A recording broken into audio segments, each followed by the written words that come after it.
Hi, my name is Daniel Posney, and I'm here with my very dear friend, Chess Edwards. Hello. Chess is a self-discovery guide who reunites people with their true inner peace and authentic wisdom so that they may navigate their lives with resilience, power, and presence. Wow. Chess has spent a lifetime of study and devoted practice, awakening him into his own imperishable truth of being, so that he may now help guide the same beautiful awakening for others. So I love that. I mean, that kind of really speaks to what Chess is and how he lives his life. And I don't want to share how I feel about Chess and what he's done for my life. He's just a very strong, I mean, if you just look at him, he's got a very strong presence, and he's right there with you.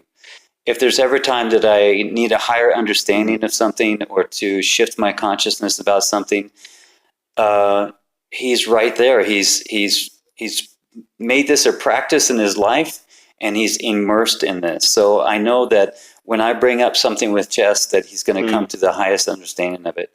And I really appreciate that. I love you, man. Yeah, I so appreciate our connection, our conversations, and our explorations. Oh man, and it's always equally as fulfilling for me. Right on. So Chess, you've always been a guide of some sort, isn't that right? Yeah. It's been interesting coming into this time in my life and the work that I'm doing now. I look back and I recognize that two of my core values have always been truth and beauty. There was always a desire to seek out beautiful things, beautiful experiences, and the most pure experiences I could. So I spent about 20 years as an adventure travel guide. So I was traveling and leading treks in the Himalayas and South America, and river raft trips up in Idaho, and whale watching and sea kayaking trips down in We've Baja. lived similar lives. Yeah. And the reason was because I found I had enough wounding and betrayal in my youth that when I had this inclination for beauty and for purity and for truth, I wasn't finding it in people. So I went to nature. I went to the outdoors, and my work has always been to go to a place like the Himalayas, absolutely fall in love with the beauty and the purity and the authenticity of it. And then to come back and gather people up and say, you got to come check this out. Maybe you've never visited a place like this before. It's beautiful. I've been there, and I might be able to help guide you a little bit in how you might get there. It's the same work I do now. Wow. I go to the most beautiful and pure place that I've ever found, which is the imperishable truth of being. And then I go get people and go, you got to come check this out. Check what I just experienced. Maybe you've never been here before. Yeah. And I can help guide to how you might enter into, cross this threshold, and take this journey to a beautiful place that perhaps you've never explored before. I think I know that is the most powerful way to assist people or to help people shift is when you've had the direct experience. We can talk about theory and understanding and knowledge and all that stuff, and this should work. But when you come from that direct experience, I know where it is. The path there, I know that path very well. And so let's go there together. And I think my experience of that is that as I was on this path for a while there, I was pointing to it more from an understanding. And when it shifted, when it really dropped and embodied, and truly the old constructs of self dissolved and dropped away. Now when I speak about it and I guide, I'm just accessing, okay, now what does it feel like? What's my experience of it? And then I can guide it so much easier rather than just explaining concepts that I understand. It just comes out with more passion and more heart, more love. Beautiful. I think so. So what threshold are you helping people move across these days? It keeps coming back to the same thing. It keeps coming back to helping people meet. It feels like the most important part of this path and journey is actually a true recognition of who we're not. Like to really get a handle on, to really grok the nature of the illusion of ourselves that we've built. And until we're aware of that, it's hard to look for and abide in and recognize our true nature until we can see the insanity of the fact that we've been living from a constructed image of self in our own minds. So that's the threshold. The threshold is helping people recognize the dream state that they've been in of referencing a self that they've completely made up, and waking up to that first and going, oh my God, I've been leading my entire life, all my decisions, everything I do is based on an image of self that I've constructed in my own mind. When we get that insanity, it's easier to say, oh my God, I don't want to do that anymore. It's clear that that's what my suffering is. Now I'm interested in, so if I'm not that, help me find and discover and access who I really am.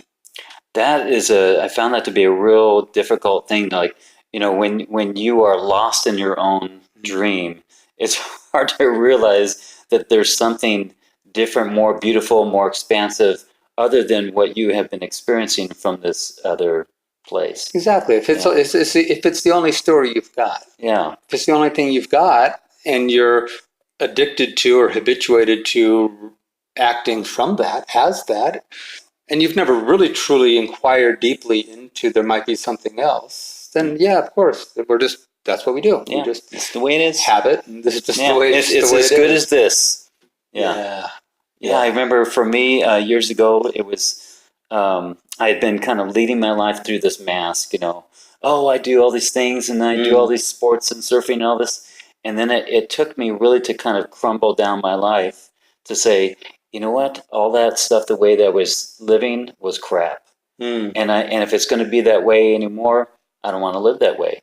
Yeah. And it just, for me, it took me because I didn't have a Chess in my life. I can only imagine if I would have had a Chess Edwards in my life, how I could have made that shift so much quicker, so much more gracefully, coming from lost and wearing a mask into true awakening and realization of my own true nature.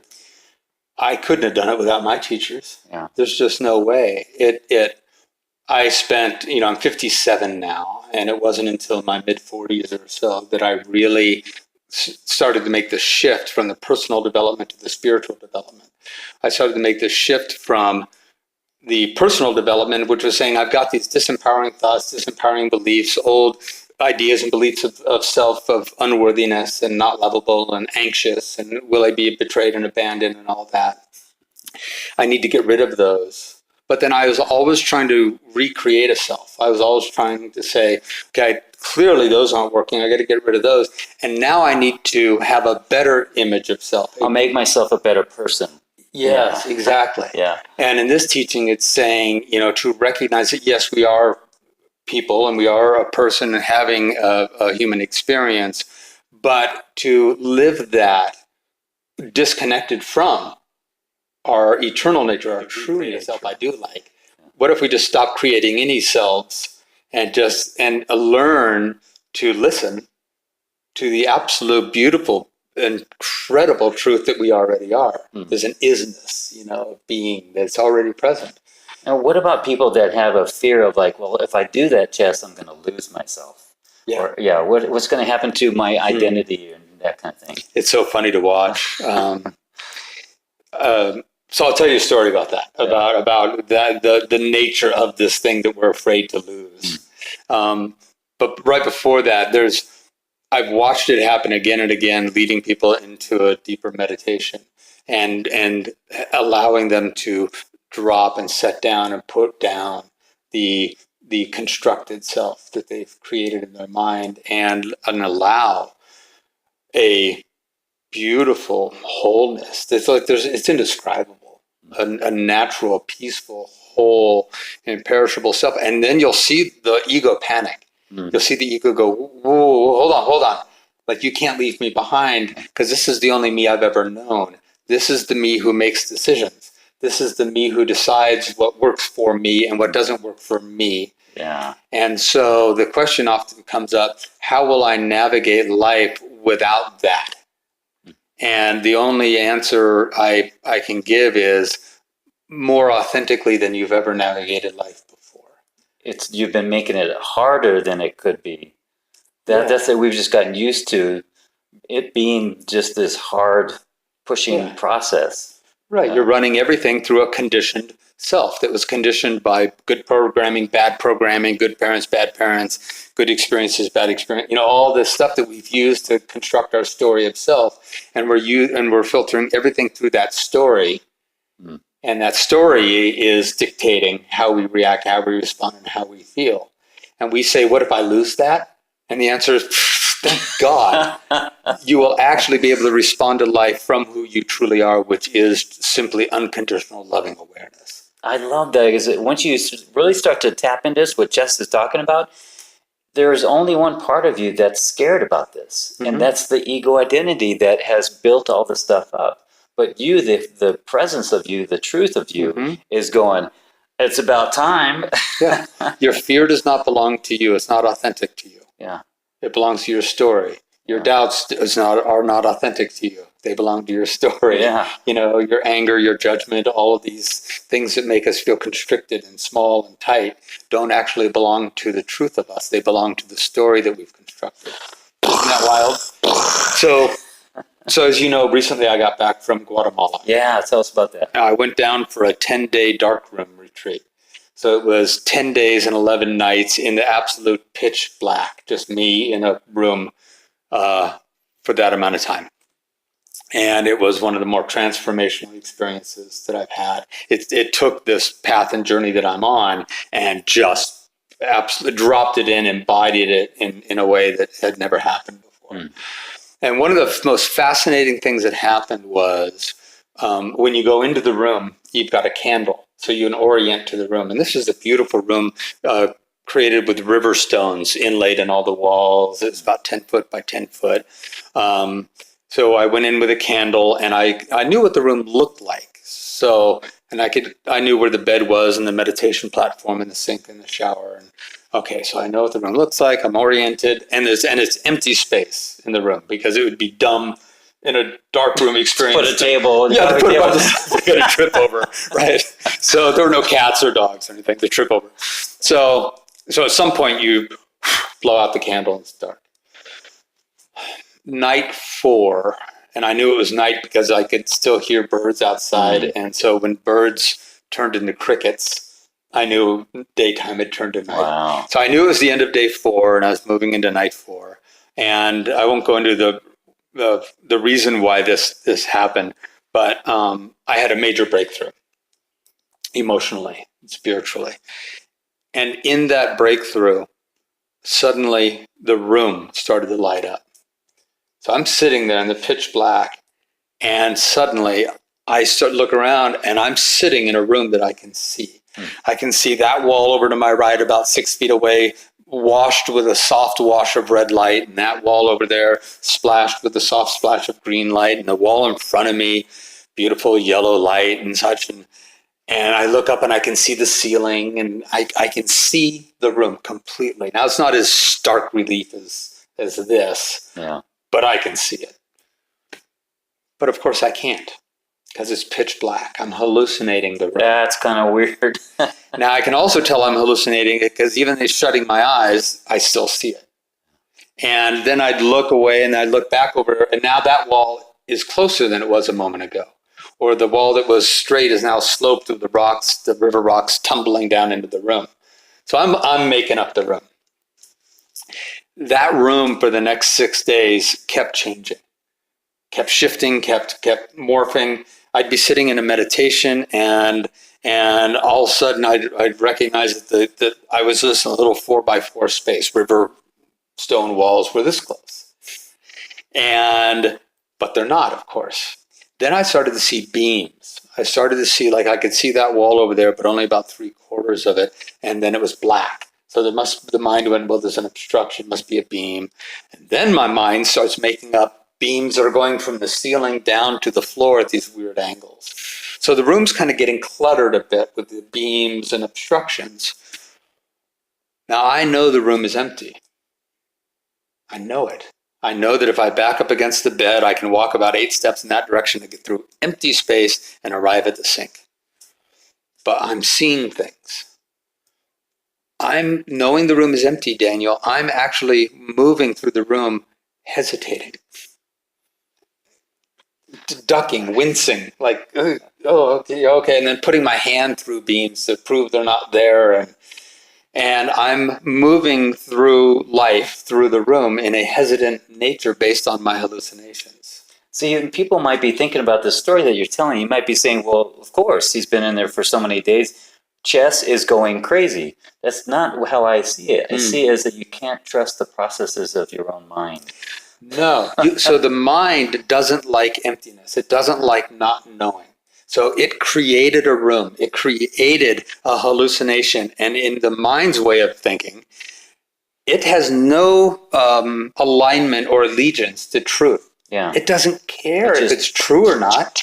It just wants to create something it can work with. So now look at how we construct the self. When we're young, toddlers, infants, we start to get a sense of self, right?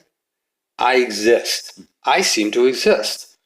I exist. Mom exists. Dad exists. The dog exists. Houseplants exist. There's a sense of me in relationship to other things. So naturally, as the ego develops, the question is, well, who is this me that exists? I better start figuring out the nature of me so that I can navigate in the world and get what I want and avoid what I don't want and have a sense of self in the world. And fill in all the empty spaces, because the mind doesn't like the empty spaces. So that's what we do. So we start to say, well, who am I? And in the absence of truth, remember, in the room, in the absence of light, the mind made up a room. Yeah. In the absence of truth, the mind makes up a self. Wow. Because if we don't know when we're young, we don't have a cognizant sense of, oh, I am the one consciousness. I am just a individuated expression of infinite awareness. We don't have any sense of that. So we need to make up a self because there's lack of truth. We've hallucinated a self. Myself hallucinated itself as not worthy and not lovable or going to be abandoned. And so I went through life wincing and moving through my own hallucination of self, just as I was walking. So there I was walking through this room, hesitant around things I absolutely knew were not there. And so that's why this journey can be long for some people, and you watch them. They receive the truth, they recognize the true nature of self, and it's still hard to see beyond the hallucination. So one of the things that got really fun in the room was I started to go, okay, this will be fun. They're just hallucinations. And it was a wild to walk across the room and walk my head right into beams. or to sit in a space and in a meditation and the walls were suddenly this close, like stone walls, and to take my fist and just go like that, just punch right through them because I absolutely knew they weren't there. Can we learn to walk through our lives absolutely in the truth of who we are, with the stability and the wholeness and the peace and the confidence, to have our illusions come up, our fears, our doubts, our uncertainties, our stories of self, to have them come up and move through them just as the hallucinations that they are. Wow. Yeah. Okay, so you've got some time with chess. You see what chess is about. I wish I could put you in front of everyone that I know, chess. There's not one person that could not benefit from chess. And so how can people get a hold of you? Through my website, which is chessedwards.com, and chess is just like the game, CHESS. And reach out to me through the website, and I offer free 30-minute discovery sessions. Wow. So in that time, we can discuss these types of things and take a look at where your own hallucinations are showing up for you. So that's the best way to get a hold of me. Fantastic. Yeah. Thank you so much, my brother. Beautiful, man. Love you. Love you too. Thank you.